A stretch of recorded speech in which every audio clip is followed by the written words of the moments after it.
সুপ্রিয় দর্শক, আসসালামু আলাইকুম। দর্শক, আমরা সবাই, বিশেষ করে মেয়েরা, হৃদয়ের কথা বলতে ব্যাকুল, কিন্তু সবসময় কি আমরা তা বলতে পারি? আমরা আজকে কথা বলবো এই মহিলা বা মেয়েদের হৃদয় বা হার্ট নিয়ে। এনে কথা বলার জন্য আমাদের সাথে স্টুডিওতে উপস্থিত আছেন দেশের একজন উদীয়মান হৃদরোগ বিশেষজ্ঞ। তার আগে আমি ডক্টর জিনিয়া জাফরিন আপনাদের সবাইকে সাদর আমন্ত্রণ জানাচ্ছি এটিএন বাংলা শুক্রবার সকালের নিয়মিত আয়োজন স্যাভলন হেলথ টিপস অনুষ্ঠানটি দেখবার জন্য।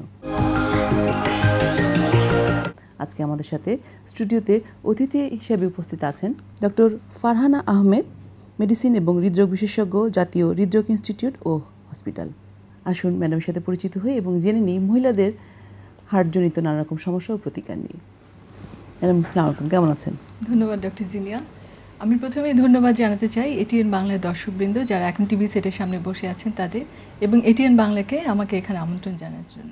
মানে আজকে আমরা কথা বলবো মহিলাদের বিভিন্ন রকম হৃদরোগ নিয়ে। তো আমার প্রথম যেটা প্রশ্ন, যে কেন আপনি মহিলাদের হৃদরোগকে প্রাধান্য দিচ্ছেন এবং এটা নিয়ে কথা বলতে ইচ্ছুক? আমাদের জনসংখ্যার একটা বিরাট অংশই হচ্ছে মহিলা, এবং সমাজে একটা প্রচলিত ধারণা আছে যে মহিলাদের সাধারণত হৃদরোগ হয় না, পুরুষদের মধ্যেই বেশি হয়। আশা করি আমাদের আলোচনা শেষে সবাই আমরা বুঝতে পারবো কেন আমরা আসলে মহিলাদের হৃদরোগকে এতটাই গুরুত্বের সাথে নিচ্ছি আর কি। আচ্ছা, মহিলাদের কি কি সমস্যা তারা সাধারণত আপনাদের কাছে আসেন? আচ্ছা, মহিলাদের বিভিন্ন ধরনের হৃদরোগের সমস্যা হতে পারে, যেমন রক্তনালীর ব্লকজনিত সমস্যা হতে পারে, তারপর রিউম্যাটিক হার্ট ডিজিজ বলি আমরা, এটার প্রকোপ মহিলাদের মধ্যে অনেকখানি বেশি। তারপর মহিলাদের প্রেগনেন্সি, যেটা মহিলাদের মধ্যে একেবারেই ইউনিক, পুরুষদের মধ্যে আর কোনোই সম্ভাবনা নাই। প্রেগনেন্সি ইনডিউসড কিছু সমস্যা হয় হার্টের, সেগুলো হতে পারে। তারপর মহিলাদের আরও হৃদরোগের স্পন্দনজনিত সমস্যা হতে পারে। মহিলাদের মধ্যে তাছাড়া অটোইমিউন ডিজিজ আছে, যেটার প্রিভ্যালেন্স বা প্রকোপ মহিলাদের মধ্যেই বেশি। এটা কি কোনো বয়স আছে যে এই বয়সে এই রোগগুলো নিয়ে বেশি আসে? আচ্ছা, প্রথমে বলি ইসকেমিক হার্ট ডিজিজের কথা, যেটাকে আমরা বলি রক্তনালী ব্লকজনিত সমস্যা। ধারণা করা হয় যে রিপ্রোডাক্টিভ এজ গ্রুপ, মানে যেই বয়সে মহিলারা সন্তান ধারণ করতে সক্ষম, সেই বয়সটায় সাধারণত ইস্ট্রোজেন হরমোন বলে একটা হরমোন আছে, সেটার প্রভাবে সাধারণত হৃদরোগের সম্ভাবনা কম থাকে। কিন্তু এটা তাদের ক্ষেত্রেই মানে সত্য যাদের অন্য রিস্ক ফ্যাক্টরগুলো থাকে না, যেমন হাইপারটেনশন মানে উচ্চ রক্তচাপ, তারপর ডায়াবেটিস মেলাইটাস, তারপর রক্তের চর্বির প্রকোপ, এবং পরিবারে কারো যদি হার্ট ডিজিজ থাকে, সেই হিস্ট্রি যদি থাকে, সেটা আসলে পুরুষদের সমানই। মানে তাদের হচ্ছে পুরুষদের যেরকম সম্ভাবনা থাকে হৃদরোগ হওয়ার, সেই মহিলাদেরও একই রকম সম্ভাবনা থাকে। সেটা ইভেন রিপ্রোডাক্টিভ এজে থাকলেও? সেটা রিপ্রোডাক্টিভ এজে থাকলেও সেটা সম্ভাবনা থাকে। আচ্ছা, সাধারণত কি কি কমপ্লেন নিয়ে আপনার কাছে আসেন তারা এই ব্লকজনিত সমস্যা হলে? আচ্ছা, সাধারণত বুকে ব্যথা নিয়ে আসতে পারে, এবং এই বুকে ব্যথাটা সাধারণত কাজের সাথে সম্পর্কিত। যেমন একটু হাঁটলাম বা ভারী কাজ করলাম, আগে যেটা করতে পারতাম সেটা এখন আর করা যাচ্ছে না, বুকে চাপ চাপ ব্যথা লাগছে, এবং সেই ব্যথাটা সাধারণত পুরো বুক জুড়েই হয়, হাতে ছড়িয়ে যেতে পারে, গলায় আসতে পারে। এছাড়া বুকে ব্যথার সাথে সাথে হৃদরোগের স্পন্দনজনিত সমস্যা নিয়ে আসতে পারে, প্যালপিটেশন হতে পারে। তবে বুকে ব্যথাটাই হচ্ছে প্রধান ইসকেমিক হার্ট ডিজিজের প্রধান লক্ষণ আর কি। এটা তো গেল ম্যাডাম, যদি দীর্ঘদিন ধরে সে ভুগে, সে কারো যদি হঠাৎ করে হয়, তাহলে কি কি লক্ষণ দেখে বুঝতে পারে যে এটা হার্ট অ্যাটাক হতে পারে? হার্ট অ্যাটাকের প্রকাশ কিন্তু এক একভাবে, মানে আমরা যেটা রক্তের ব্লকজনিত যেটা সমস্যা বলি, সেটার প্রকাশ বিভিন্নভাবে হতে পারে। যেমন একটা একটু আগে যেটা বললাম যে কাজের সাথে সম্পর্কিত, এটাকে আমরা বলি ক্রনিক স্টেবল অ্যানজাইনা। এছাড়া ইমার্জেন্সি নিয়ে আসতে পারে, যেমন এটার মধ্যে আছে নন এসটিএমআই, এসটি এলিভেটেড মায়োকার্ডিয়াল ইনফাকশন, অথবা আনস্টেবল অ্যানজাইনা, এরকম। এগুলো হচ্ছে প্রচণ্ড বুকে ব্যথা নিয়ে আসলো, যেটা তার আগে কখনো এরকম হয়নি, এবং তার সেটা সিভিয়ার চেস্ট পেইন বলি যেটাকে আমরা, প্রচণ্ড বুকে চাপ চাপ ব্যথা, এবং সাথে অন্য যদি কমপ্লিকেশন থাকে, যেমন কোথায় হয় সাধারণত? সেটা সাধারণত বুকের মাঝখানে ছড়িয়ে যেতে পারে, সেটা হাতে আসতে পারে, গলায় আসতে পারে, প্রচণ্ড ভারী ভারী লাগছে, সবসময় যে ব্যথা বলবে তা না, ভারী শ্বাসকষ্ট এগুলো নিয়েও আসতে পারে। প্রাইমারি পিসিআই ব্যাপারটা কি? মানে এটা হচ্ছে তাৎক্ষণিক অ্যানজিওগ্রাম করে আমরা বলি হচ্ছে রক্তনালীর 100% ব্লক না হলে সাধারণত হার্ট অ্যাটাক হয় না। আচ্ছা, তো তাৎক্ষণিক অ্যানজিওগ্রাম করে কোন রক্তনালীতে ব্লক হয়েছে সেটা ওখানে ছুটিয়ে দিয়ে সেখানে আমরা রিং পরিয়ে দিই। এটা হচ্ছে সর্বাধুনিক চিকিৎসা, কিন্তু এটার একটা টাইম ফ্রেম আছে যে আপনাকে এত ঘন্টার মধ্যে আমার কাছে আসতে হবে ডক্টরের কাছে, 12 ঘন্টার মধ্যে, সেটা আমরা বলি আর কি। আচ্ছা, এই যে প্রসিডিউরটা, এটা কি ব্যয়বহুল? ব্যয়বহুল, কিছুটা ব্যয়বহুল, কারণ রিংটা আপনাকে কিনে দিতে হয়। তবে সরকার এক্ষেত্রে সরকারি হাসপাতালগুলোতে অনেক সুবিধা দেওয়া হয়ে থাকে আর কি, অনেকাংশে রিংটাও ফ্রি পাওয়া যেতে পারে। আচ্ছা, এই যে রিংটা বসিয়ে দিলেন আপনারা, এরপরে কি আবার হতে পারে? হ্যাঁ, সেটা তো সম্ভাবনা সবসময় থাকবে। এটা তো একটা অ্যাকিউট ম্যানেজমেন্ট, যে আপনার জীবন রক্ষা করা হলো। কিন্তু আপনার যাদের টেন্ডেন্সি থাকে যে এরকম রক্তনালীতে ব্লক হওয়ার, হ্যাঁ, তাদের তো এটা সম্ভাবনা সবসময় থেকে যায়, এবং সেজন্যই তাকে সারা জীবনই ডাক্তারের পরামর্শের মধ্যে থাকতে হবে এবং সেভাবে ওষুধ খেয়ে যেতে হবে। এবং আসলে ফিমেলদের ischemic heart disease, elderly female যারা বলি, একটু বয়স্ক যারা, এদের তো পুরুষদের সমানই এবং একইভাবেই আসে। এবং যারা ইয়াঙ্গার ফিমেল, তাদের ক্ষেত্রে যাদের বললাম, যাদের মাল্টিপল রিস্ক ফ্যাক্টর থাকে, যেমন ডায়াবেটিস, প্রেশার, তাদের ক্ষেত্রে এটার প্রকোপ অনেকখানি বেশি। আচ্ছা, এই যে ম্যাডাম আপনি বললেন রিং পরানোর কথা, অনেক সময় তো আপনারা ওপেন হার্টও করেন, এটা কখন করেন? না, সেটা অন্য সিদ্ধান্ত। সেটা হচ্ছে অ্যানজিওগ্রাম করার পরে এটা রিং পরানো যাবে কি যাবে না, এই সিদ্ধান্তগুলো পরবর্তীতে ডক্টর নিয়ে থাকে। এরকম একটা রিং পরানোর কতদিন পর একজন মানুষ স্বাভাবিক জীবনযাপনে যেতে পারেন? আচ্ছা, যে কোনো হার্ট অ্যাটাকের পর, এটা রিংটা কি হার্ট অ্যাটাকের পরে পরানো হলো নাকি এমনিতেই ব্লক আছে, ক্রনিক স্টেবল এনজাইনা যেটা বললাম সেটার পরে পরানো হলো, এটার ওপর অনেকখানি নির্ভর করে আর কি। যদি হার্ট অ্যাটাকের পরে বলি, সেক্ষেত্রে 6 সপ্তাহ, কারণ হার্ট অ্যাটাকটাও রিকভারি করতে হবে এই সময়ের টাইম ফ্রেমের মধ্যে। এবং 6 সপ্তাহ পর সাধারণত যদি কোনো কমপ্লিকেশন না থাকে, সাধারণত সে স্বাভাবিক জীবনযাপনের মধ্যে যেতে পারে আর কি। আচ্ছা, মানে আপনি বলছিলেন মহিলাদের রিউমেটিক হার্ট ডিজিজের প্রকোপের কথা, একটু বলবেন কি রিউমেটিক হার্ট ডিজিজটা আসলে কি?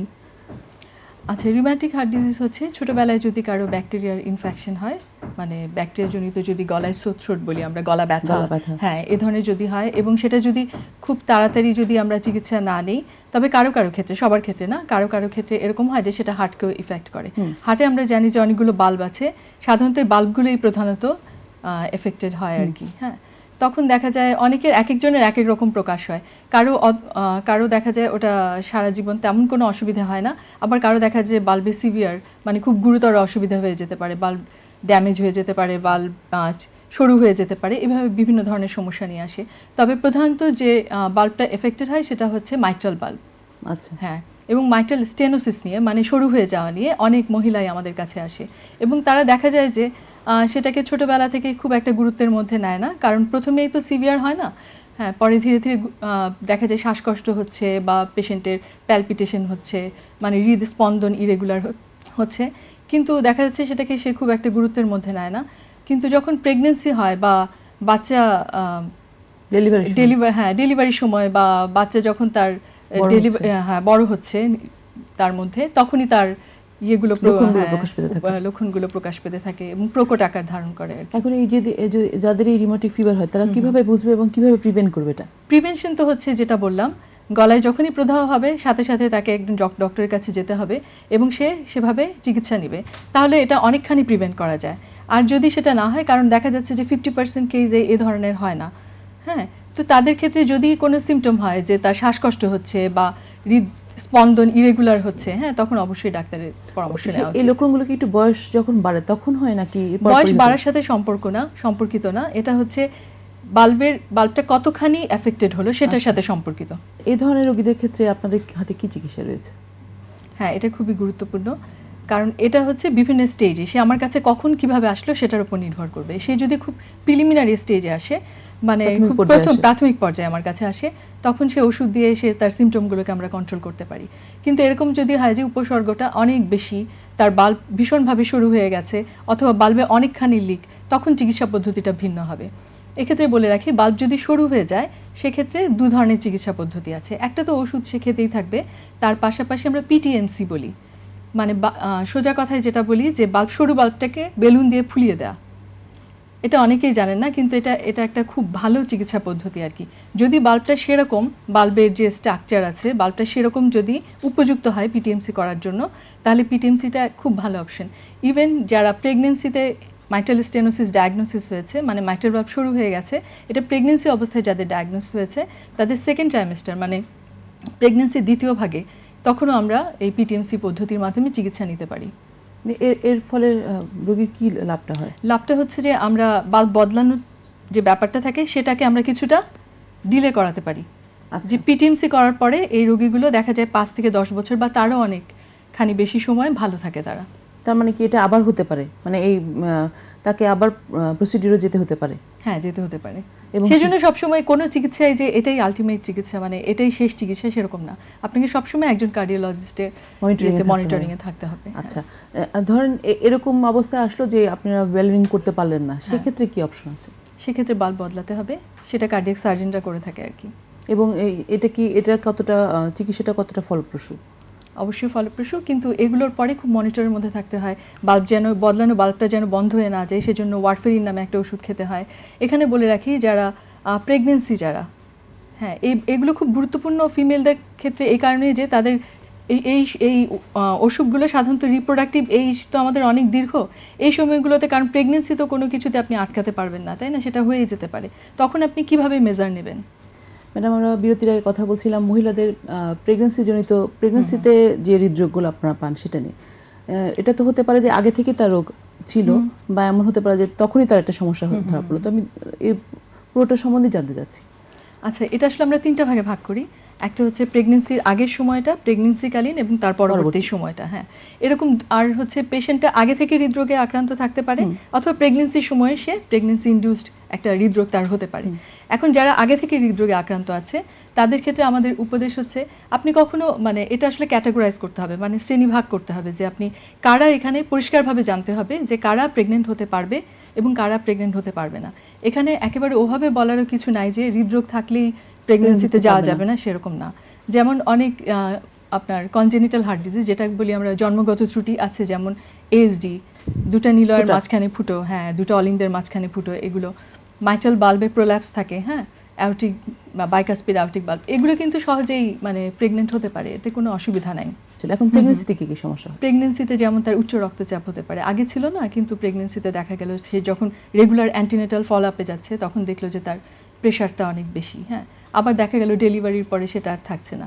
কিন্তু এটা খুবই গুরুত্বপূর্ণ যে আর্লি আপনাকে ডিটেকশন করতে হবে। সেই জন্যই ওই প্রেগনেন্সির সময়টা অ্যান্টিনেটাল ফলো আপটা খুবই গুরুত্বপূর্ণ। প্রেশার যদি কন্ট্রোল থাকে তাহলে তার ফলাফল খুবই ভালো হবে। মাও তার ঝুঁকি, গর্ভকালীন সময়ে ঝুঁকি এবং ডেলিভারির সময় ঝুঁকিটা এড়াতে পারবে, বাচ্চাটাও ভালো থাকবে। যদি আমাদের দেশের মানুষদের, বিশেষ করে গ্রামের দিকে, তো একটা প্রবণতা আছে যে তারা ডাক্তারের কাছে এই সময় যেতে চান না। ধরেন কারণ এরকম হাই ব্লাড প্রেশার আছে, তাহলে কি জটিলতা হতে পারে ডেলিভারির সময়, কি সমস্যা নিয়ে আসতে পারে? এটা দুটো টার্ম সম্বন্ধে সবাই খুবই পরিচিত, প্রি অ্যাক্লামশিয়া, এগুলো হতে পারে, তার খিঁচুনি হতে পারে, ইভেন তার প্রিটার্ম ডেলিভারি হতে পারে, বাচ্চা সময়ের আগেই জন্ম নিয়ে নিতে পারে, অথবা ইন্টেরিউটেরাইন বাচ্চার ডেথ হয়ে যেতে পারে, মারও জীবনের ঝুঁকি থাকে এখানে অনেকখানি বেশি। আচ্ছা, যেহেতু অ্যাক্লামশিয়ার কথা আসলেই ম্যাডাম প্রসঙ্গক্রমে, তাই জানতে চাইবো যে কী কী লক্ষণ দেখলে ওয়ার্ন হয়ে যাওয়া উচিত যে আমি অ্যাক্লামশিয়ার দিকে যাচ্ছি, বা আমার বাড়ির লোকটি অ্যাক্লামশিয়ার দিকে যাচ্ছে? প্রেশার অনেক বেশি, সাথে কিছু সিমটম, মাথা ব্যথা করছে, ঘাড় ব্যথা করছে, এরকম পায়ে পানি এসে গেছে অনেকখানি, তখন এগুলো আসলে রেগুলার অ্যান্টিনেটাল ফলো আপ ছাড়া এগুলো আইডেন্টিফাই করা খুব মুশকিল হয়ে যায়। তবে এরকম যদি সিমটম থাকে তাকে অবশ্যই ডাক্তারের কাছে নিয়ে যায়, তখন ডাক্তারই ডিটেকশন করবে যে হ্যাঁ সমস্যা।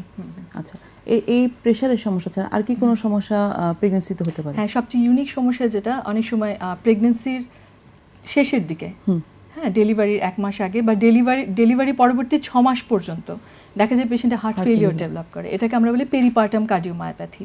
এটা প্রেগনেন্সি ছাড়া আর কোনো কন্ডিশনে এটা হয় না। হ্যাঁ, তবে পেরিপার্টাম কার্ডিওমায়োপ্যাথি আর্লি ডিটেকশন করা এবং যদি আমি সেভাবে চিকিৎসা দিই তাহলে মায়ের জীবন এবং বাচ্চার জীবন দুটাই সেভ করা যায়। তবে এখানে সবচেয়ে গুরুত্বপূর্ণ যেটা, তার পরবর্তী প্রেগনেন্সি প্ল্যানটা কী হবে। পেরিপার্টাম কার্ডিওমায়োপ্যাথিতে সবচেয়ে ভালো জিনিস যেটা, 50% কেসে দেখা যায় যে সে পুরোপুরি রিকভার হয়ে গেছে, তার হার্টের পাম্পিং, হার্ট ফেলিওরের যে কন্ডিশন সেটা একেবারে পুরোপুরি নর্মাল হয়ে যায়। কিন্তু 25% কেসে দেখা যায় সে যেভাবে ছিল সেভাবেই থেকে যায়, আর 25% কেসে সে কিছুটা ইমপ্রুভ করে কিন্তু পুরোপুরি না। এখন যারা আমরা সবসময় সবসময় পেশেন্টকে বলি যে না, যাদের একবার পেরিপার্টাম কার্ডিওমায়োপ্যাথি হয়েছে, কারণ পরবর্তী প্রেগনেন্সিতে তার পেরিপার্টাম কার্ডিওমায়োপ্যাথির সম্ভাবনা অনেকখানি বেশি, হ্যাঁ, এবং সেটা খুবই ঝুঁকিপূর্ণ হয় তখন। যাদের এরকম প্রেগনেন্সিতে হাই ব্লাড প্রেশার থাকে তাদের কি পরবর্তীতে প্রেগনেন্সি চলে গেলে তখনও কি তার প্রেশারটা কন্টিনিউ করতে পারে? আচ্ছা, অনেক ক্ষেত্রে হচ্ছে তারা আবার স্বাভাবিক প্রেশারে চলে আসে 6 মাসের মধ্যে, আবার কিছু কিছু ক্ষেত্রে সেটা সংখ্যা খুব বেশি না, কিছু কিছু ক্ষেত্রে সেটা থেকে যায়, হ্যাঁ। অথবা তার জীবনের একটা পরবর্তী অংশে তখন নর্মাল হয়ে গেল, আবার পরবর্তীতে দেখা গেল যে তার প্রেশার ডেভেলপ করছে। আচ্ছা, এদেরও কি কোনো রিস্ক ফ্যাক্টর থাকে যে এদেরই হাই ব্লাড প্রেশারটা হওয়ার চান্স বেশি প্রেগনেন্সিতে? রিস্ক ফ্যাক্টর ফ্যামিলি হিস্ট্রি যদি থাকে, তার পরিবারে যদি প্রেশারের থাকে, তখন তার সম্ভাবনাটা অনেকখানি বেড়ে যায়।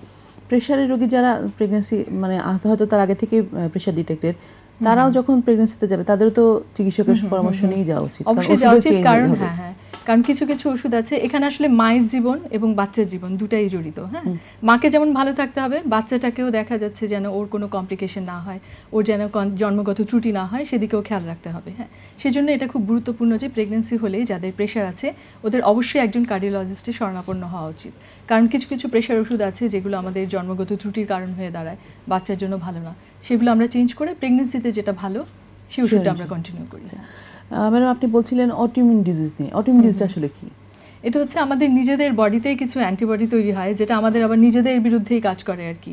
যেমন কিছু অসুখের নাম বলি, সবাই জানে এসিলি, সিস্টেমিক লুপাস ইরাইথেমেটোসিস, আর তারপর হচ্ছে রিউমাটয়েড আর্থ্রাইটিস। হ্যাঁ, এরকম ডিজিজগুলো আবার প্রকোপটা ফিমেলদের মধ্যে মানে মহিলাদের মধ্যেই বেশি, এবং তারা আবার হার্টকেও এফেক্ট করতে পারে, হার্টের বাল্বকে, হার্টের রক্তনালীকে, এগুলোকে এফেক্ট করতে পারে। কি কি তাদের ক্ষেত্রে কি কি লক্ষণ নিয়ে আসতে পারে? এই যে হার্টের রক্তনালীর ব্লক নিয়ে আসতে পারে, তারপরে হার্টের বাল্বজনিত সমস্যা, বাল্বের লিক, তারপর হার্টের মাংসপেশিকে আক্রান্ত করলে মায়োকার্ডাইটিস বলি সেটা নিয়ে আসতে পারে, তখন হার্ট ফেইলিওর এরকম সিমটম নিয়ে আসতে পারে, শ্বাসকষ্ট, হ্যাঁ, বুক ধরপড় করা। তখন আমরা কথা বললাম ম্যাডাম বিভিন্ন রকম রোগ নিয়ে। এখন আসি একটু প্রতিকার বা প্রতিরোধের ব্যাপারে। আমাদের মধ্যে যারা এরকম রিস্কি আছেন, আমি জানতে চাইবো তাদের লাইফস্টাইলটা কেমন হওয়া উচিত? হ্যাঁ, এখন বলি যে রক্তনালীর যাদের ব্লকজনিত সমস্যা আছে, কাদের সমস্যাগুলো সাধারণত হয়, যাদের দেখা যায় যে একটু স্থূলকায়, তারপর যাদের রিস্ক ফ্যাক্টরগুলো আছে, ডায়াবেটিস আছে, প্রেশার বেশি আছে, যাদের পরিবারে ফ্যামিলি হিস্ট্রি আছে, তাহলে তাদেরকে কি করতে হবে? তাদের জীবনযাত্রার পরিবর্তন করতে হবে। যারা স্থূলকায় তাদের ওজন কমানোর ব্যবস্থা নিতে হবে, ডায়াবেটিসটা খুব ভালো কন্ট্রোলে থাকতে হবে, প্রেশারটা খুব ভালো কন্ট্রোলে থাকতে হবে, এবং খাবারের পাশাপাশি আমাদের খুব হেলদি ডায়েট যেটা আমরা বলি, আমরা সবজির পরিমাণটা বেশি খাবো, চর্বি জাতীয় খাবারগুলো কম খাবো, এবং প্রতিদিন একটু কায়িক পরিশ্রম করার অভ্যাস করতে হবে। যেমন হাঁটা, আমরা প্রতিদিন 30 থেকে 40 মিনিট করে হাঁটতে পারি, সপ্তাহে 150 মিনিট হাঁটা, এটা একটা খুব ভালো এক্সারসাইজ আর কি, ওজনও কমবে এবং হার্টও ভালো থাকবে। হাঁটাটা কেমন হবে ম্যাডাম? এটা কি মানে খুব দ্রুত হাঁটা নাকি কি ধরনের হাঁটাটা হবে? আমরা বলি হচ্ছে যদি আপনি ঘন্টায় 1 মাইল হাঁটতে পারেন, সেক্ষেত্রে এখন আপনি হাঁটবেন 1.6 মাইল, মানে হাঁটার ইয়েটা সেরকমই হবে আর কি, মানে একটু দ্রুত হাঁটতে হবে, আপনি যে স্বাভাবিক হাঁটেন তার চেয়ে একটু দ্রুত হাঁটতে হবে। এরকম কোনো প্রেফারেন্স আছে যে সকালে বা রাতে? সেরকম না, যার যেটা পছন্দ। এবং সপ্তাহে মিনিমাম 3 দিন? মিনিমাম 3 দিন, পরপর যেন এরকম না হয় যে আপনি 2 দিন হাঁটতে যাননি। আচ্ছা, এছাড়া? সপ্তাহে 5 দিন হলে সবচেয়ে ভালো হয়। এছাড়া আর কি? এছাড়া ওয়েট রিডাকশন একটা বললাম, হাঁটলে এটা হবে, এবং খাবার খুব গুরুত্বের সাথে নিতে হবে খাবারকে। আর যাদের প্রেশার আছে ওদের লবণটা, অতিরিক্ত লবণ খাওয়া থেকে বিরত থাকতে হবে। এটা হচ্ছে যে হার্টের ব্লকজনিত সমস্যা যাদের। আর রিউম্যাটিক হার্ট ডিজিজ যেটা বলি, সেটা প্রিভেন্ট করার জন্য, এটা আসলে হয় খুব ঘনবসতিপূর্ণ এলাকা এবং লো সোশিও ইকোনমিক কন্ডিশন, মানে যারা একটু সমাজে সুবিধাবঞ্চিত লোকজন সেখানে বেশি হয় আর কি। তো যাদের গলার থ্রোট বা প্রদাহ হচ্ছে, সেটা আর্লি ডিটেকশন, তাড়াতাড়ি ডাক্তারের কাছে যাওয়া এবং সেটা সেভাবে ট্রিট করা, তাহলে সেটার প্রকোপ অনেকখানি কমে যাবে। আর জন্মগত ত্রুটি যেটা বলি, যে প্রেগনেন্সি হলেই আবার প্রেগনেন্সির কথা চলে আসছে, কারণ এখানে বাচ্চার জন্মগত ত্রুটি আমরা অনেকখানি প্রিভেন্ট করতে পারি যদি আমরা মাকে কিছু প্রপার অ্যাডভাইস বা উপদেশ দিতে পারি। যেমন মা কখনোই ডাক্তারের পরামর্শ ছাড়া কোনো ওষুধ খাবে না, কিছু পরীক্ষা আছে যেমন এক্সরে করা, এগুলো করবে না সে। তারপর কিছু ভ্যাকসিন আছে, এই সময় যদি কোনো ইনফেকশন হয় অবশ্যই আর্লি ডাক্তারের কাছে যেতে হবে। MMR ভ্যাকসিনের কথা বলি আমরা। আচ্ছা ম্যাডাম, আমরা এসে পড়ছি অনুষ্ঠানে একদম শেষ দিকে, আপনি যদি আমার দর্শকদের উদ্দেশ্যে কিছু বলতেন। দর্শক মণ্ডলীর কাছে এটাই অনুরোধ থাকবে যে আমরা আমাদের পরিবারে যে নারী সদস্যটি আছে তার স্বাস্থ্যের সকল সমস্যাকে অত্যন্ত গুরুত্বের সাথে নেব, এবং খুব আর্লি যেন তার রোগ ধরা পড়ে সেজন্য আমরা ডাক্তারের পরামর্শের মধ্যে দিয়েই থাকবো সবসময়। আর আপনারা সবাই সবসময় ভালো থাকবেন এবং সুস্থ জীবনযাপনে অভ্যস্ত হবেন। ধন্যবাদ সবাইকে। ম্যাডাম, আপনাকে অসংখ্য ধন্যবাদ, আপনি ভালো থাকবেন। আপনাকেও ধন্যবাদ। ATN বাংলার সবাইকে আমার অশেষ প্রাণঢালা শুভেচ্ছা। দর্শক শুনলেন তো, আপনার পরিবারে যদি আপনার মা থাকে, স্ত্রী থাকেন বা বোন থাকেন, যেই থাকুন না কেন, সেই মহিলাটির যত্ন নিন এবং তার লক্ষণ দেখা মাত্র চিকিৎসকের সুপরামর্শ নিন। দর্শক, সময় হয়ে গেল আজকের অনুষ্ঠানে স্যাভলন হেলথ টিপস দেখবার। চলুন দেখে আসি কি আছে আজকে হেলথ টিপসে। কিভাবে হৃদরোগ প্রতিরোধ করা সম্ভব? হৃদরোগের চিকিৎসা প্রায় ব্যয়বহুল। একবার আক্রান্ত হলে সারা জীবন এই মারাত্মক ব্যাধি পুষতে হয় এবং অনেক ওষুধপত্র খেতে হয়। তাই এই রোগ প্রতিরোধ করাই উত্তম। নিরাময়যোগ্য রিস্ক ফ্যাক্টরগুলো প্রতিরোধে যথাযথ ব্যবস্থা নিলেই অনেক ক্ষেত্রে হৃদরোগ থেকে মুক্তি পাওয়া সম্ভব। ধূমপানকে না বলুন। ধূমপান অবশ্যই বর্জনীয়, এমনকি ধূমপানের সংস্পর্শ থেকে দূরে থাকুন। তামাক পাতা, জর্দা, গুল লাগানো ইত্যাদিও পরিহার করতে হবে। ওজন কমাতে হবে। খাওয়া দাওয়া নিয়ন্ত্রণ ও নিয়মিত ব্যায়াম করতে হবে। একবার লক্ষ্য অনুযায়ী ওজনে পৌঁছে সীমিত আহার করা উচিত এবং ব্যায়াম অব্যাহত রাখতে হবে। ওষুধ খেয়ে ওজন কমানো বিপজ্জনক। ডাক্তারের পরামর্শ ছাড়া ওজন কমানোর ওষুধ না খাওয়াই ভালো। পরিমিত খাদ্য গ্রহণ। কম চর্বি ও কম কোলেস্টেরলযুক্ত খাবার গ্রহণ করতে হবে, যেমন খাসি বা গরুর মাংস, কলিজা, মগজ, গিলা, গুর্দা, ডিম কম খেতে হবে। কম তেলে রান্না করা খাবার এবং ননি তোলা দুধ, অসম্পৃক্ত চর্বি যেমন সয়াবিন, ক্যানোলা, ভুট্টার তেল অথবা সূর্যমুখীর তেল খাওয়া যাবে। বেশি আঁশযুক্ত খাবার গ্রহণ করা ভালো। আটার রুটি এবং সুজি জাতীয় খাবার পরিমাণ মতো খাওয়া ভালো। তরকারিতে লবণ কম খেতে হবে। ডায়াবেটিস নিয়ন্ত্রণ করতে হবে। মদ্যপান পরিহার করতে হবে। উচ্চ রক্তচাপ নিয়ন্ত্রণে রাখতে হবে। নিয়মিত ব্যায়াম করতে হবে। হৃদরোগের প্রতিকারের চেয়ে প্রতিরোধের ব্যাপারে বেশি যত্নবান হতে হবে, ব্যক্তিগত, পারিবারিক, সামাজিক এবং রাষ্ট্রীয় পর্যায়ে। তবে সবাই নিজ নিজ অবস্থান থেকে যদি হৃদরোগের ঝুঁকিগুলো জেনে প্রয়োজনীয় ব্যবস্থা গ্রহণ করেন, তাহলেই হৃদরোগ এবং এর ঝুঁকিপূর্ণ অকাল মৃত্যু এড়ানো সম্ভব। মনে রাখতে হবে, শুধু নিজে নয়, পরিবারের অন্যান্য সদস্যদেরও এই ব্যাপারে উদ্বুদ্ধ করতে হবে। দর্শক, আপনারা যদি আমাদের এই পর্ব বা এটিএন বাংলা যে কোনো অনুষ্ঠান দেখতে চান, তাহলে ইউটিউবে লগ ইন করুন এই ঠিকানায়। এটিএন বাংলার সকল অনুষ্ঠান ইউটিউবে দেখতে ব্রাউজ করুন www.youtube.com/atntube-program অথবা www.atntube.com এবং সাবস্ক্রাইব করে এটিএন বাংলার সঙ্গে থাকুন। ফেসবুকে আমাদের অনুষ্ঠান দেখতে ভিজিট করুন www.facebook.com/atntube-program। এই ছিল আমাদের আজকের আয়োজনে। আগামী পর্বে নতুন কোনো বিষয় নিয়ে, নতুন কোনো অতিথি নিয়ে আবার দেখা হবে। সে পর্যন্ত ভালো থাকুন, ভালো রাখুন আপনার চারপাশে সবাইকে। আল্লাহ হাফিজ।